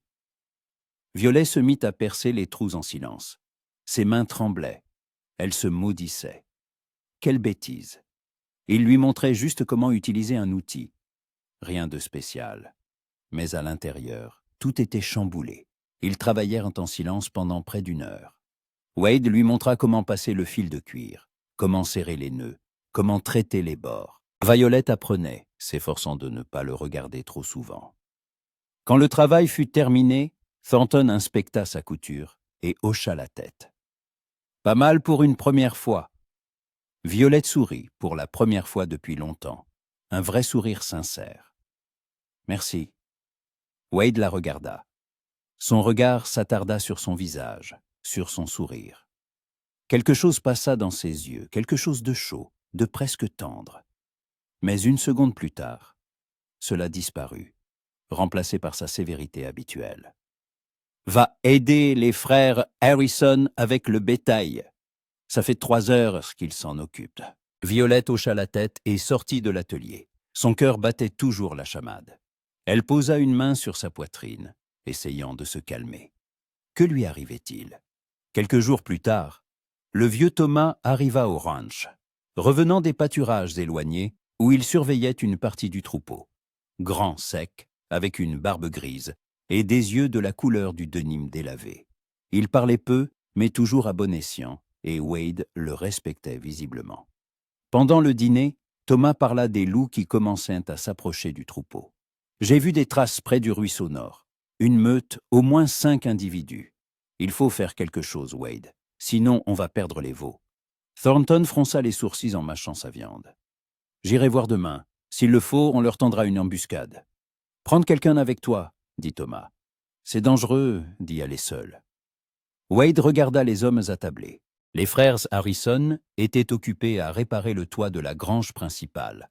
Un travail urgent à terminer avant les premières neige. Thomas repartait au pâturage. Il ne restait que... Val, dit Thornton. Tu viens avec moi? Violet leva les yeux de son assiette. Moi? Toi. Un problème? Non, aucun. Alors, demain à l'aube, prends des vêtements chauds et une carabine. Violet hocha la tête. Quelque chose se serra en elle, d'excitation ou de peur. Elle ne savait pas. Une journée entière seule avec Wade, dans la prairie, loin de tout. La nuit, elle eut du mal à s'endormir. Elle resta allongée, les yeux fixés sur le plafond, écoutant le vent gratter à la fenêtre. Elle pensait au lendemain, à la façon dont ils chevaucheraient ensemble, s'assieraient près du feu, parleraient, ou se tairaient. Avec Wade, on ne pouvait jamais savoir. Le matin était glacial. Violette s'habilla chaudement. 2 chemises, une veste en cuir que Wade lui avait donnée quelques semaines plus tôt. Elle prit une carabine dans l'armurerie, une vieille, mais fiable, à la crosse polie. Wade l'attendait près de l'écurie. Il avait déjà sellé les 2 chevaux, attaché des paquets de provisions et des couvertures à la selle. Son revolver était à sa hanche, une carabine dans son dos. Prête? Prête. Ils partiraient alors que le ciel commençait à peine à s'éclaircir à l'est. L'air était vif, brûlant les poumons. Les chevaux avançaient d'un trot régulier, leurs sabots frappant sourdement la terre dure. Wade chevauchait devant, Violette un peu en retrait. Ils se taisaient. Seul le vent sifflait à leurs oreilles, et, de temps en temps, le cri lointain d'un oiseau. Ils atteignirent le ruisseau nord à midi. Wade mit pied à terre, inspecta les environs, étudiant le sol. Violet le regardait se pencher, examiner les traces, toucher la terre du bout des doigts. « Thomas a raison, dit-il enfin. Une meute, des traces fraîches, pas plus d'1 jour. Ils ont chassé ici cette nuit. Qu'est-ce qu'on fait? On tend une embuscade. On attend la nuit, peut-être qu'ils reviendront. » Il se tourna vers elle. « Tu n'as pas peur ?» Violet releva le menton. « Non. » Wade eut un sourire, à peine perceptible, mais elle le vit. « Tu bien ?» Ils allumèrent un petit feu à l'abri entre des rochers, où la flamme ne serait pas visible de loin. Wade sortit les provisions. Viande séchée, pain, pommes séchées. Ils mangèrent en silence, regardant le feu. Violet sentait la tension monter entre eux. Ils étaient trop proches, trop loin de tout, trop seuls. « Wade » appela-t-elle doucement. Il leva les yeux. « Oui ?»« Pourquoi avez-vous accepté de m'aider, ce jour-là, au ruisseau? Vous auriez pu simplement me chasser, mais vous ne l'avez pas fait. Pourquoi ?» Thornton resta silencieux un long moment. Il fixait le feu, comme s'il y cherchait une réponse. « Je ne sais pas, » avoua-t-il enfin. « Peut-être parce que j'ai vu dans tes yeux la même chose qu'il y avait autrefois dans les miens. Le désespoir, la peur, l'envie de fuir. De quoi vouliez-vous fuir? De moi-même. » Il leva les yeux vers elle. « Après la mort de ma femme, j'ai voulu tout abandonner. Vendre le ranch, partir n'importe où, recommencer ailleurs, où personne ne me connaîtrait, où il n'y aurait pas de souvenirs. Mais vous êtes venu rester. Je suis resté, parce que j'ai compris qu'on ne peut pas se fuir soi-même. Où que tu ailles, tu t'emmènes avec toi. » Il marqua une pause. « Tu ne fuis pas ton père, Violette. Tu fuis la vie qu'il voulait t'imposer. C'est juste, mais tôt ou tard, tu devras décider qui tu veux être vraiment. » Violet serra les lèvres, sentant les larmes monter. « Je ne sais pas qui je veux être. Je sais seulement que je ne veux pas être la femme de Silas Griffin. Je ne veux pas vivre dans une cage dorée où toutes les décisions sont prises pour moi. Alors décide par toi-même, ici et maintenant. Wade se pencha plus près, et à la lueur du feu, son visage semblait sévère, mais pas méchant. Tu es libre, Violette, tu comprends? Tu peux rester au ranch, tu peux partir, tu peux faire ce que tu veux. Personne ne te retient ici. Et vous, voulez que je parte? Quelque chose passa dans ses yeux. Il détourna le regard. Non, je ne veux pas. Un silence lourd, chargé de non-dits, s'installa. Violet sentit son cœur battre plus vite. Wade, ne dis rien, l'interrompit-il doucement. Ne dis rien que tu pourrais regretter. Je ne le regretterai pas. Il la regarda longuement, attentivement. Dans son regard, il y avait une lutte, un doute, et autre chose qu'elle ne pouvait nommer. Puis Wade se leva brusquement et se détourna. Dors. Je prends le premier tour de garde. Je te réveillerai dans quelques heures. Violet voulut dire quelque chose, mais les mots restèrent coincés dans sa gorge. Elle s'allongea, s'enveloppant dans la couverture, et ferma les yeux. Mais le sommeil ne venait pas. Elle entendait Wade marcher autour du feu, ajouter du bois, vérifier sa carabine. Elle entendait sa respiration, régulière, calme, et elle pensait à ce qui venait de se passer entre eux. Quelque chose avait changé, définitivement et irréversiblement. Les loups ne vinrent pas cette nuit-là. Wade et Violette montèrent à la garde à tour de rôle, scrutant l'obscurité, mais personne n'apparut. À l'aube, Thornton décida que la meute était partie plus au nord. Ils rentrèrent Mator Ranch à midi, fatigués, silencieux, chacun plongé dans ses pensées. Les frères Sarison les accueillirent près de l'écurie et leur demandèrent des nouvelles des loups. Wade répondit brièvement que le problème était temporairement résolu. Violet mena son cheval à sa stalle, enleva la selle et commença à le panser. Ses mains bougeaient par automatisme, mais ses pensées étaient ailleurs. Elle se souvenait de la conversation près du feu, des mots de Wade, de son regard, de la façon dont il avait dit « Cota 927 », quand elle lui avait demandé s'il voulait qu'elle parte. Violet appuya son front contre le flanc chaud du cheval et ferma les yeux. Elle était en train de tomber amoureuse de Wade Thornton, lentement, inévitablement, comme le lever du soleil, et elle ne pouvait rien y faire. La seule question était, que ressentait-il pour elle? Le soir, après le dîner, quand les frères Sarison furent partis, Violette sortit sur le porche. La nuit était claire, parsemée d'étoiles. Au loin, un coyote hurla. La porte grinça. Wade sortit à son tour et s'arrêta à côté d'elle. « Tu n'arrives pas à dormir? Pas vraiment. » Ils restèrent là en silence, épaule contre épaule, regardant dans l'obscurité. Violette appela Wade doucement. Elle se tourna vers lui. Au clair de lune, son visage semblait plus doux, presque vulnérable. « Je ne veux pas que tu partes, » dit-il. « Mais je ne peux pas te promettre ce que tu attends peut-être. Je suis trop vieux pour toi, trop brisé. Je n'ai pas d'avenir à t'offrir. » Violette s'approcha. Elle posa sa paume sur sa poitrine, sentant son cœur battre. « Je ne vous demande pas l'avenir, Wade. Je demande seulement le présent. » Il couvrit sa main de la sienne, la serra doucement, presque tendrement. « Tu ne sais pas ce que tu dis? » ?»« Si, je sais. » Elle leva les yeux.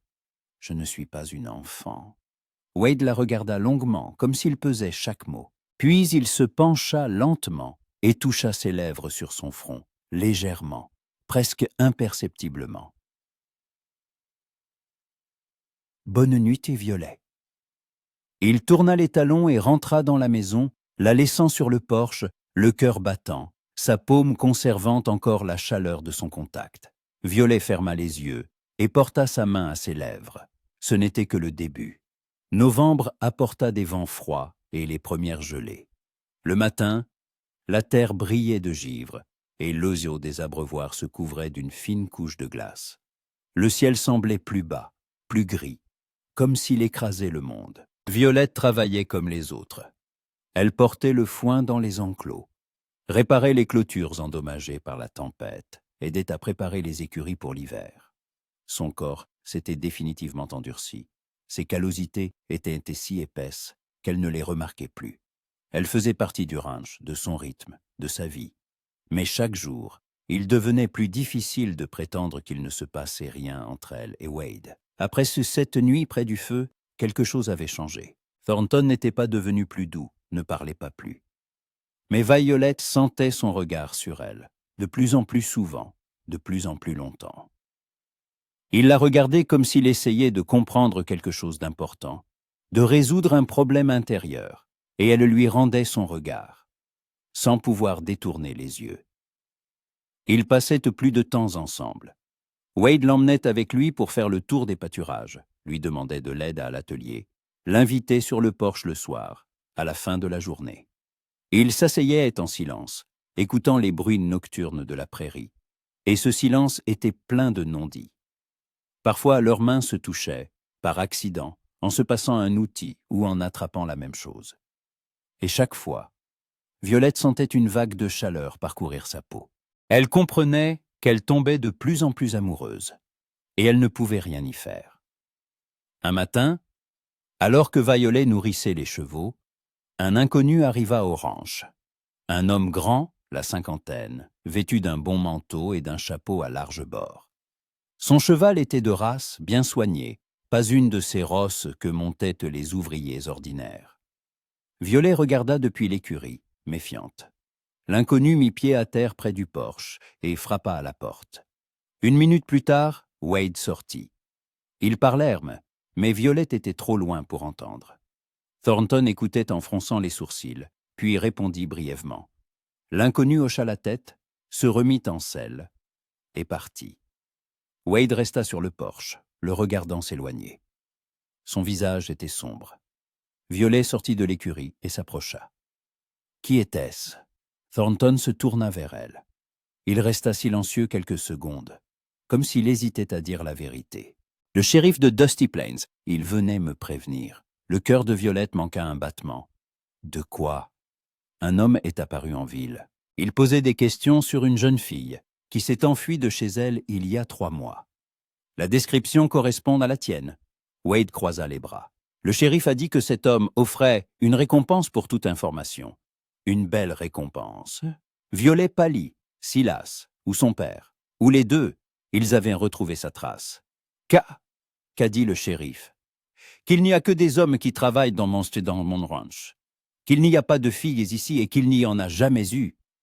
Wade s'approcha d'elle et posa ses mains sur ses épaules. Écoute-moi bien, Violet. Si cet homme vient ici, tu dois être très prudente. Ne sors pas de la maison sans nécessité. Ne te montre pas aux frères Harrison et à Thomas plus que nécessaire. Compris? Elle hocha la tête, sentant la peur lui serrer la gorge. Ils n'abandonneront pas. Mon père n'est pas du genre à laisser tomber. Je sais. Wade la serra contre lui, une étreinte forte, protectrice. Mais tant que tu es ici, tu es en sécurité. Je te le promets. Violet se blottit contre sa poitrine, écoutant les battements de son cœur. Fort, régulier, fiable. Pour la première fois de sa vie, elle sentait que quelqu'un était prêt à la protéger. Vraiment. Les jours suivants se passèrent dans la tension. Violette ne sortait presque plus de la maison, s'occupant des tâches ménagères. Cuisine, lessive, nettoyage. Wade avait insisté pour qu'elle ne se montre pas tant que le danger ne serait pas passé. Les frères Harrison s'étonnèrent de la disparition de Val, mais Thornton expliqua que le garçon était malade et restait à l'intérieur. Ils ne posèrent pas de questions. Le soir, Wade montait dans la chambre de Violette. Il lui apportait son dîner, s'asseyait au bord du lit et lui racontait sa journée. Elle l'écoutait, reconnaissante de sa présence, du fait qu'il ne la laissait pas seule. Un soir, alors que Wade s'apprêtait à partir, Violette le retint. « Restez, s'il vous plaît. » Il se retourna et la regarda longuement. « Violette, je ne veux pas être seule. Juste, restez avec moi. Un petit moment. » Thornton hésita. Puis il hocha lentement la tête et se rassit sur le lit. Violet se rapprocha, posa sa tête sur son épaule. Wade la prit dans ses bras et la serra contre lui. Ils restèrent ainsi longtemps, en silence. Dehors, le vent hurlait, les volets grinçaient. Mais ici, dans cette petite chambre, il faisait chaud et calme. « Wade, » murmura Violette. « Merci. Pour tout. » Il ne répondit pas. Il la serra juste plus fort. Violette ferma les yeux, sentant la tension des derniers jours s'évanouir lentement. Dans les bras de cet homme sévère et silencieux, elle se sentait protégée, désirée, aimée. Elle ne savait pas s'il l'aimait, elle ne savait pas ce qui allait se passer. Mais pour l'instant, être à ses côtés lui suffisait. Une semaine passa, l'inconnu ne réapparut pas. Le shérif fit savoir par un messager que l'homme avait quitté Dusty Plains, n'ayant trouvé aucune trace. Violet respira soulagée. Le danger était passé, du moins temporairement. Elle recommença à travailler au ranch, mais maintenant, Wade essayait de ne pas la laisser s'éloigner. Ils travaillaient ensemble, côte à côte, et cette proximité était à la fois joyeuse et douloureuse. Violet sentait la tension grandir entre eux. Elle voyait comment Wade la regardait quand il pensait qu'elle ne le remarquait pas. Elle voyait le désir dans ses yeux et la peur de faire un pas qui serait sans retour. Elle le comprenait. Thornton avait perdu sa femme, s'était fermé au monde, avait enterré ses sentiments au plus profond de lui. S'ouvrir à nouveau, c'était risquer de ressentir à nouveau la douleur. Mais Violette ne pouvait plus attendre. Elle ne pouvait plus prétendre ne rien ressentir. Un soir, alors qu'ils étaient assis sur le porche après le dîner, elle se tourna vers lui. « Ouais. » Il la regarda. « Oui, je dois vous dire quelque chose. » Thornton se tendit, comme s'il se préparait à une mauvaise nouvelle. « Je vous aime, » dit simplement Violette. Un silence, long, lourd. Wade détourna le regard, serra la mâchoire. « Tu ne sais pas ce que tu dis. »« Si, je sais. » Elle se rapprocha. « Je ne suis pas une enfant, Wade. J'ai 20 ans. Je sais ce qu'est l'amour, et je sais ce que je ressens pour vous. » Violet, il secoua la tête. « Je ne peux pas te donner ce que tu mérites. Je suis trop vieux, trop brisé. Je n'ai rien d'autre que ce ranch et des souvenirs. Je n'ai besoin de rien d'autre que de vous. » Wade se leva brusquement et se détourna. Il resta là, regardant dans l'obscurité, tendu, comme prêt au combat. « Non, tu ne comprends pas. J'ai perdu ma femme. Je l'ai enterrée de mes propres mains, et je me suis juré de ne plus jamais laisser quelqu'un devenir aussi important. Parce que perdre à nouveau, » sa voix se brisa. « Je ne le supporterai pas une deuxième fois. » Violet se leva et s'approcha de lui. Elle posa sa main sur son dos. « La vie est un risque, Wade. L'amour est un risque.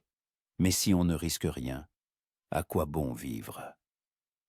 Il se retourna, il la regarda longuement et il y avait une telle douleur, une telle lutte dans ses yeux, que le cœur de Violet se serra.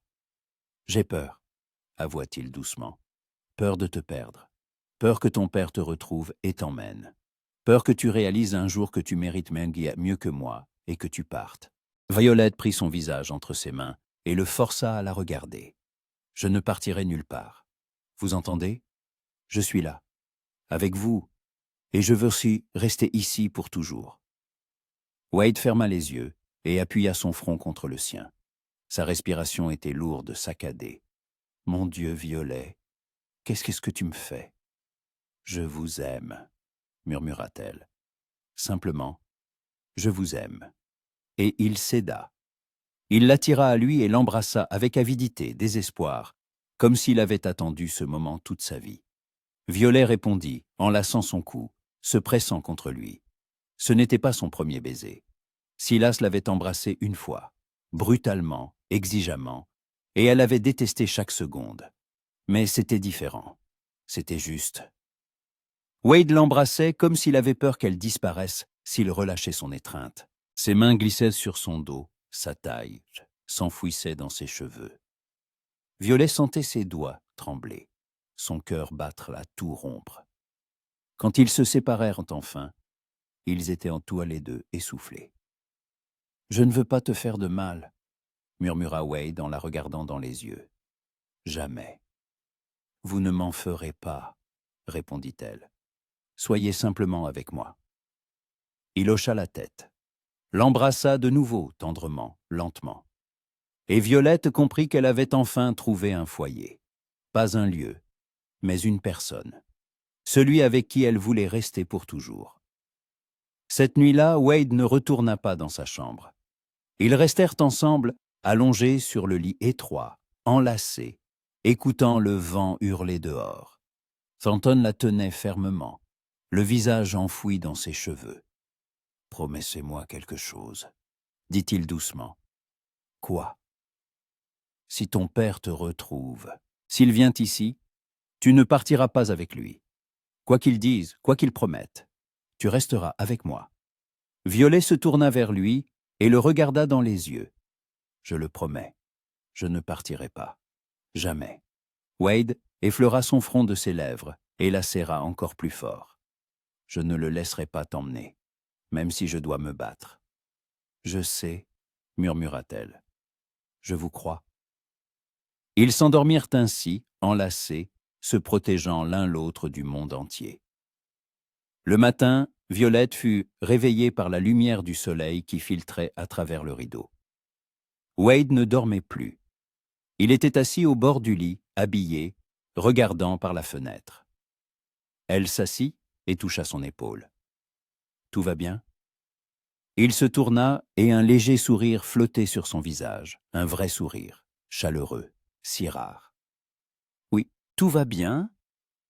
Violet l'enlaça par derrière et appuya sa joue contre son dos.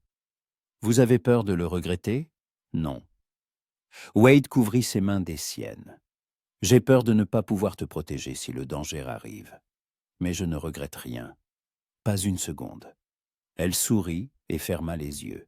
« Alors tout ira bien. » Décembre apporta les premières neiges. Légères, duveteuses, elles recouvrirent la terre d'une couverture blanche, transformant le ranch en un conte de fées hivernal. Il y avait moins de travail. Le bétail avait été déplacé dans les enclos d'hiver, plus près des écuries, et la plupart du temps se passait à l'intérieur, à réparer l'équipement et à se préparer pour le printemps. Violet et Wade ne cachaient bien plus leur relation. Les frères Harrison remarquèrent le changement, échangèrent un regard, mais ne dirent rien. Le vieux Thomas se contenta de sourire en voyant comment Thornton regardait la jeune femme. « Enfin, » grogna-t-il, « je pensais que tu resterais un loup solitaire toute ta vie. » Wade ne répondit pas. Il sourit simplement, de ce sourire rare qui adoucissait son visage. Le rajeunissait. Violette était heureuse. Pour la première fois de sa vie, vraiment heureuse. Elle se réveillait dans les bras de Wade, travaillait à ses côtés, s'endormait sous ses baisers. La vie était simple mais pleine de sens, mais au fond d'elle, une peur persistait. La peur que le passé la rattrape. Que son père ou Silas apparaissent sur le seuil et détruisent tout. Elle essayait de ne pas y penser. Elle vivait au jour le jour, savourant chaque minute passée avec Wade. Mais la peur demeurait. Un soir, peu avant Noël, le shérif revint au ranch. Son visage était grave, grave. Wade sortit sur le porche et l'écouta. Puis il hocha la tête, lui serra la main et referma la porte. Violet attendait dans le salon. Quand Thornton entra, elle comprit immédiatement que quelque chose s'était passé. « Qu'a-t-il dit ?» Wade s'approcha, s'assit à côté d'elle et lui prit la main. « Cet homme est de retour à Dusty Plains. Et s'il est maintenant convaincu que tu es quelque part dans le coin, il offre une récompense encore plus grande. Et il dit que s'il ne te trouve pas de son plein gré, il amènera des hommes et fouillera chaque ranch. » Le cœur de Violette se figea. « se dit balayer. Alors il viendra ici. »« Oui, tôt ou tard. » Elle serra sa main. « Qu'allons-nous faire ?» Wade la regarda dans les yeux. Son regard était empreint d'une détermination, d'une fermeté qu'elle n'avait jamais vue. « Nous l'attendrons, ensemble, et je ne le laisserai pas t'emmener. Je te le promets. » Violette hocha la tête, sentant les larmes lui monter aux yeux. « J'ai peur. Moi aussi. » Wade la prit dans ses bras et la serra contre lui. « Mais nous nous en sortirons. Tu n'es pas seule, Violette. Tu ne le seras plus jamais. » Elle se blottit contre lui, écoutant les battements de son cœur. La tempête approchait, mais ils l'affronteraient ensemble. Noël arriva discrètement. La neige recouvrait tout d'une épaisse couche, enveloppant le ranch dans un silence blanc. Violette et Wade décorèrent le salon avec des branches de sapin, et pour la première fois depuis des années, une odeur de fête emplit la maison. Mais la joie était assombrie par une attente anxieuse. Chaque jour, ils scrutaient la route, attendant l'arrivée de l'inconnu. Chaque bruit de sabots s'y les faisait sursauter, se saisir de leurs armes. Wade devint encore plus vigilant. Sa carabine était désormais toujours près de la porte, chargée et prête. Il ne laissait pas Violet s'éloigner de la maison. Et la nuit, il dormait d'un sommeil léger, se réveillant au moindre bruit. Les frères Harrison et le vieux Thomas sentaient la tension. Wade ne leur avait pas caché la vérité. Il leur avait raconté que Violet avait fui un mariage forcé, qu'on pouvait la chercher. Ils écoutèrent en silence. Puis Thomas cracha et dit « Alors on accueillera les invités comme il se doit. Personne n'emmènera la petite contre sa volonté. » Roy et Jack hochèrent la tête en signe d'accord. Au ranch, on se serrait toujours les coudes. L'inconnu arriva 2 jours après Noël. Violette le vit la première, depuis la fenêtre du salon. Un homme d'âge moyen, vêtu d'un manteau coûteux, montant un cheval de race. Mais il n'était pas seul. 2 autres hommes le suivaient, costauds, armés, des mercenaires. Le cœur de Violet se serra. Elle reconnut l'homme de tête, Silas Griffin. « Wade !» appela-t-elle, s'efforçant de garder une voix calme. Thornton sortit de la cuisine et regarda par la fenêtre. Son visage devint de pierre. « Montez à l'étage. Ne sors pas avant que je t'appelle. »« Non. » Violette secoua la tête. « Je reste ici. C'est mon combat, Wade. Je ne me cacherai pas. » Il la regarda longuement d'un air expert. Puis il hocha la tête. « D'accord, mais reste derrière moi. » Ils sortirent sur le porche. Les frères Harrison étaient déjà là, carabines à la main. Thomas sortit de l'écurie, s'appuyant sur sa vieille Winchester. Silas s'approcha et s'arrêta à quelques pas du porche. Il mit pied à terre et toisa les hommes d'un regard froid. Son regard s'arrêta sur Violette. « Violette Morrow, dit-il d'un ton neutre, ton père te cherche depuis 3 mois. Il est temps de rentrer à la maison. » Violette s'avança et se plaça à côté de Wade. « Ma maison est ici, je ne rentrerai pas. » Silas plissa les yeux. « Tu es mineur. Tu as fui tes parents. Selon la loi, j'ai le droit de t'emmener. »« Quelle loi ?» intervint Wade. « La jeune femme a 20 ans. Elle est chez les majeurs. Et elle a clairement dit qu'elle ne voulait pas rentrer. Ce ne sont pas tes affaires, cow-boy. » La voix de Silas se durcit. « Il y a un accord entre moi et Violet. Nous sommes fiancés. »« Vous étiez fiancés, » corrigea Violet. « Je romps ces fiançailles. Je ne veux pas vous épouser. Je ne l'ai jamais voulu. » Silas serra la mâchoire. La colère brilla dans ses yeux. « Ton père m'a donné sa parole. Une promesse doit être tenue. Il a promis, pas moi. » Violet se redressa et releva le menton. « Je suis libre, et je reste ici. » Griffin balaya du regard les hommes sur le porche. Il évalua leur nombre, leurs armes. Ces mercenaires posèrent la main sur la crosse de leur revolver, prêts à agir au premier signe. « Alors voilà, dit lentement Silas, soit tu viens avec moi de ton plein gré, soit je t'emmène de force. » Wade fit un pas en avant, protégeant Violette de son corps. Sa main se posa sur la crosse de son revolver. « C'est pour voir. » Un silence lourd, vibrant, s'installa. Les 2 mercenaires se tendirent. Mais Silas leva la main pour les arrêter. « Tu ne comprends pas dans quoi tu t'embarques, » dit-il à Wade. « Charles Morrow est un homme influent.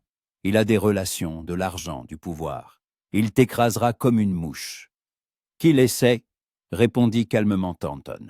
« En attendant, fiche le camp de mes terres, avant que j'oublie que la loi interdit de tirer sur les visiteurs indésirables. » Silas le regarda longuement, d'un air expert. Puis il tourna son regard vers Violet. « Réfléchis bien, petite. Tu n'as pas d'avenir ici. La saleté, le froid, la misère. Moi, je peux tout te donner. Une maison, la richesse, un statut social. Je n'ai pas besoin de ça, dit fermement Violet. Tout ce dont j'ai besoin est ici. Griffin eut un sourire, froid, sans chaleur. Tu es tombée amoureuse du cow-boy? C'est touchant. Il enfila ses gants et se remit en selle. D'accord, je ne vais pas me frotter à des sauvages armés. Mais ton père saura où tu es, et il viendra lui-même. Et contre lui, tu ne pourras rien. Il fit demi-tour et partit, suivi de ses mercenaires. Violet les regarda s'éloigner, sentant ses genoux trembler. Quand ils disparurent derrière le virage, elle expira profondément, soulagée. « C'est fini ?»« Non, » dit doucement Wade. « Ce n'est que le début. » Une semaine passa, puis une autre. Charles Moreau ne se montra pas, mais Violette savait qu'il viendrait, tôt ou tard. Elle et Wade se préparèrent à cette rencontre. Ils discutaient des options, planifiaient de quoi dire, comment se comporter. Thornton engagea même un avocat de la ville voisine pour connaître les droits de Violet. L'avocat leur dit que, comme elle avait 20 ans, son père n'avait légalement pas le droit de l'emmener contre sa volonté. Mais un homme influent pouvait trouver des moyens de contourner la loi. La meilleure façon de vous protéger, dit l'avocat, c'est de vous marier. Alors, vous deviendrez complètement indépendante de votre père. Il ne pourra plus faire valoir de droits sur vous. Violet et Wade échangèrent un regard. Cette idée leur était venue à l'esprit, mais ils n'osaient pas en discuter à voix haute. Le soir, quand ils furent seuls, Wade parla le premier. « Violette !» Elle leva les yeux. « Je ne sais pas faire de beaux discours. Je ne sais pas offrir des fleurs ni réciter des poèmes. » Il lui prit la main et la serra. « Mais je t'aime, plus que je ne pensais pouvoir aimer à nouveau. Et si tu acceptes, je veux que tu sois ma femme. » Le cœur de Violette se mit à battre si fort qu'elle crut que toute la maison pouvait l'entendre. « Bah...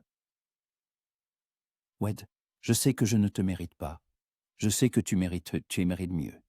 Mais si tu me donnes une chance, je passerai le reste de ma vie à essayer de te rendre heureuse. » Les larmes montèrent aux yeux de Violet. Elle pressa sa main contre sa joue. « Vous êtes la seule chose dont j'ai besoin. Seulement vous. Et oui, 1000 fois oui. Je veux être votre femme. » Wade l'attira à lui et la serra si fort qu'elle pouvait à peine respirer. Il enfouit son visage dans ses cheveux. « Je ne te décevrai pas. Je te le promets. »« Je sais, » murmura-t-elle. « Je vous crois. » Ils se marièrent une semaine plus tard, discrètement, sans grande cérémonie, dans la petite église de Dusty Plains en présence du shérif, des frères Harrison et du vieux Thomas. Violette portait une simple robe claire que la femme du shérif l'avait aidée à coudre. Wade était venu dans son plus beau costume, repassé et sentant le frais. Quand le prêtre prononça les mots « Côte 128 » et que Wade l'embrassa, Violette sentit qu'elle avait enfin trouvé sa place dans le monde. Après la cérémonie, ils rentrèrent au ranch. Thomas avait fait une tarte de travers, à moitié brûlée, mais incroyablement délicieuse. Les frères Harrison sortirent une bouteille de whisky caché, et ils burent à la santé des jeunes mariés. Le soir, quand les invités furent partis, Wade et Violette restèrent seuls. Ils étaient assis sur le porche, serrés l'un contre l'autre, regardant les étoiles. « Vous ne regrettez rien ?» demanda doucement Violette. Pas une seconde. Wade l'embrassa sur le sommet du crâne. « Tu es la meilleure chose qui me soit arrivée depuis des années, peut-être de toute ma vie. » Elle sourit et ferma les yeux. « Je vous aime, Wade Thornton. Et je t'aime aussi, Violette Thornton. » Charles Moreau arriva exactement 1 mois après le mariage. Il vint seul, sans mercenaires, sans armes. Il frappa simplement à la porte, comme un visiteur ordinaire. Violet ouvrit et se figea. Son père se tenait sur le seuil, vieilli, amaigri, le visage creusé de rides profondes. « Violet ?» dit-il d'une voix rauque. « Père. » Ils se regardèrent longuement, en silence. « Puis-je entrer ?» demanda Charles. Violet voulut refuser, mais quelque chose dans son regard, de la fatigue, de la douleur, la fit hocher la tête. Ils s'assirent à la table de la cuisine. Wade était présent, debout près de la porte, un gardien silencieux prêt à intervenir à tout moment. Charles regarda sa fille longuement, d'un air scrutateur. « Tu as changé, dit-il enfin. Tu as mûri. Vous m'avez forcé à mûrir. » Il soupira et passa une main sur son visage. « Je ne suis pas venu pour t'emmener. J'ai compris que c'était inutile. Tu as fait ton choix. » Il marqua une pause. « Je suis venu te dire que j'avais tort. Je n'aurais pas dû t'imposer Silas. Je n'aurais pas dû décider pour toi. » Violet ne s'attendait pas à entendre cela. Elle resta silencieuse, ne sachant que répondre. « Je voulais bien faire, » continua Charles à voix basse. « Je pensais que Griffin t'assurerait une vie digne, mais je n'ai pas pensé que tu pourrais ne pas vouloir de cette vie. » Il leva les yeux vers elle.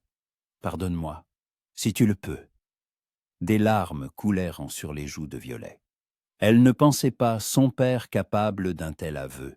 « Je vous ai pardonné, » parvint-elle à dire. « Il y a longtemps. » Charles hocha la tête et expira, soulagé. « Es-tu heureuse ici ?» demanda-t-il en regardant la modeste cuisine. « Ouais, heureuse. » Il regarda Wade, qui était resté silencieux tout ce temps. « Tu la traiterais bien ? Il est comme la chose la plus précieuse que j'ai, » répondit calmement Thornton. Charles le regarda longuement, puis il hocha la tête. « Alors c'est bien. » Il se leva et mit son chapeau. « Je ne me mêlerai pas de votre vie, mais si tu as besoin de moi, tu sais où me trouver. » Violet se leva aussi et s'approcha de son père. Elle l'enlaça, avec hésitation, mais sincèrement. « Merci d'être venu. » Charles la serra fort en retour et l'embrassa sur le front. « Prends soin de toi, ma fille. » Il partit, laissant Violet au milieu de la cuisine, les larmes aux yeux. Wade s'approcha et la prit dans ses bras. « Tout va bien, » murmura-t-il. « Maintenant, tout va vraiment bien. » Elle se blottit contre lui et hocha la tête. Oui, maintenant, tout allait bien. Un Inde passa. Le ranch quote de 1969 se prospéra. Wade et Violette travaillaient ensemble, en faisant l'une des exploitations les plus réussies de la région. Le troupeau s'était agrandi, les bâtiments avaient été rénovés. 2 autres ouvriers avaient été embauchés. Violet avait appris tout ce qu'une femme du Far West devait savoir. Tirer, monter à cheval, gérer une exploitation. Mais surtout, elle avait appris à être heureuse. Wade aussi avait changé. Il était devenu plus doux, plus ouvert, souriait plus souvent. Aux côtés de Violet, il avait retrouvé la vie, comme s'il s'était débarrassé d'un lourd fardeau du passé. Un matin de printemps, Violette se tenait sur le porche, écoutant le chant des oiseaux. Sa main se posa instinctivement sur son ventre, encore plat, mais qui abritait déjà une nouvelle vie. Wade sortit et l'enlaça par derrière. « À quoi tu penses ? » « À quel point tout a changé en un an, » répondit-elle en penchant la tête sur son épaule. « Il y a 1 an, j'étais une fugitive qui se cachait sous un faux nom. Et maintenant, tu es Madame Thornton, ma femme, la maîtresse de ce ranch. » Il l'embrassa dans le cou. « Et bientôt la mère de notre enfant. » Violet se tourna vers lui, les yeux grands ouverts de surprise. « Tu sais ?» Wade sourit. « Tu crois que je n'ai pas remarqué ? Ça fait 2 semaines que tu ne déjeunes plus parce que tu as chaud de la nausée. Tu t'endors en pleine journée. Et hier, tu as pleuré quand j'ai dit qu'on n'avait plus de confiture. » Elle rit à travers ses larmes. « Je voulais te le dire moi-même. D'une belle manière. Tu l'as déjà dit. » Il la serra plus fort et posa sa paume sur son ventre. Et c'est merveilleux. Ils restèrent ainsi, enlacés, regardant le lever du soleil. Au loin, les vaches meuglaient, les chevaux hennissaient. Le vent apportait l'odeur de l'herbe fraîche et des fleurs. Violet ferma les yeux, ressentant un bonheur absolu. Elle avait trouvé un foyer. Un vrai foyer. Pas un lieu, mais une personne. Celui qui l'avait acceptée telle qu'elle était. Celui qui l'avait protégée quand elle avait eu peur. Celui qui l'aimait simplement pour ce qu'elle était. « Wade », appela-t-elle doucement. « Je vous aime, si fort que parfois, ça me fait même peur. » Il la tourna vers lui et la regarda dans les yeux. sérieusement, tendrement. Et je t'aime aussi, Violette, plus que ma vie, plus que tout au monde. Il l'embrassa longuement, lentement, mettant dans ce baiser tous les mots qu'il ne savait pas dire. Et au-dessus d'eux s'étendait le ciel infini du Far West, bleu, pur, promettant un avenir sans fin. Et cet avenir leur appartenait.